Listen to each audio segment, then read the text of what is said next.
بسم اللہ الرحمن الرحیم اللہم صلی علی محمد و آل محمد۔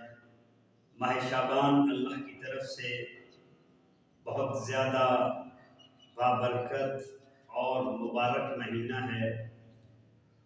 اس مہینہ کی پہلی نسبت اس میں سربراہان توحید، سربراہان کاروان کربلا،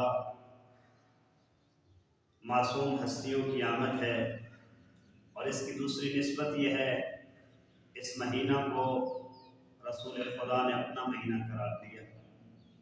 اس مہینہ میں عبادات، ذکر و اذکار کا بہت زیادہ اجر و ثواب ہے، لیکن دین اعمال جن کی روایات میں بہت زیادہ تاکید ہے، اگرچہ وہ چھوٹے عمل ہیں لیکن ان کا اجر و ثواب بہت زیادہ ہے۔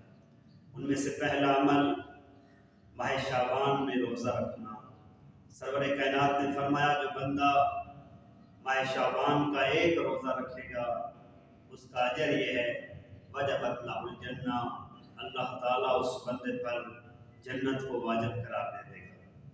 اور دوسرا عمل استغفار کرنا، اللہ سے طلب مغفرت کرنا، اپنے گناہوں کی معافی مانگنا۔ تو معصوم علیہ السلام نے فرمایا جو ماہ شعبان میں دن میں 70 مرتبہ استغفار کرتا ہے تو گویا ایسا ہے جیسے اس نے عام مہینوں میں 70,000 مرتبہ استغفار کہا ہو، یعنی اس کو 70 مرتبہ استغفار کہنے کا اجر 70,000 کے برابر عطا ہوگا۔ اور تیسرا عمل فرمایا اللہ کی راہ میں صدقہ و خیرات کرنا۔ جو ماہ شعبان میں نصف کھجور، آدھا خرما، آدھی کھجور بھی راہ خدا میں کسی کو دے گا، اللہ تعالیٰ اس کھجور کے بدلہ میں اس پر جہنم کی آگ کو حرام قرار دے گا۔ دعا ہے خداوند متعال ہمیں یہ تین کام کرنے کی توفیق عطا فرمائے۔